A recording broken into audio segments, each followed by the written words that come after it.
Kaip ten reikalai dėl dziurkos lange? Juda kas? Viskas suslėpta, įsivaizduok. Viskas paslėpta. Kaip suprast paslėpta? Vidosai ištrinti iš kamerų, viskas ištrinta. Nieko nėra. Ką, viskas ištrinta? Ja, ištrinta viskas. Nieko nėra. Tai kas čia taip sugebėjo? Hakeriai, hujakeriai visokie. Ta prasme. Ta prasme, aš tau pasakysiu. Ta prasme, jau net teisėsauga nesikiša, net jiem pohui, tas pats, net ir viskas pakarta jau. Tai gal viską įslaptino? FBI? Nesipysdauk, man neįdomu. Nu, nesipizdavoju, o pats nežadi pasijudint kažką daryt. Aš nesijudysiu, aš ne debilas, kad apsikraučiau, kažkokiais invalidais. Tai gal turi jums kokią žinutę, kad nustotų tai daryt, svaidyti visokius butelius į langus?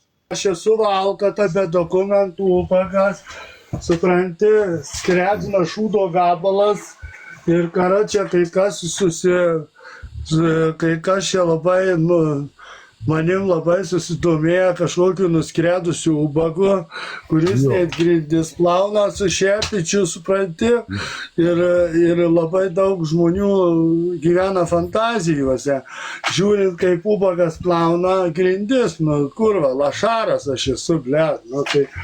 Tai, nustokit lyst prie Petro.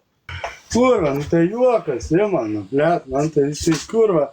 Šiaip, tai aš gal vyrai, kada nepykit, jeigu jūs taip susireikšminat taisio, kada šakę pasimsiu fermas iš miešką laisvą. Tai būtų geras laivas būtų iš viso, tai va. Mat kaip, pats prisikalbėjai, atvarysi duosiu šakės. Nepyk, bet jeigu aš dirbsiu, tai mažiausia tau iš tavęs imsiu 200 eurų dieną. Tu turtingas, tai va. Nichuja sibė, a ne per mažai tu čia nori? Tai samdyk Albaną, Albanas gal pigiau nusileis.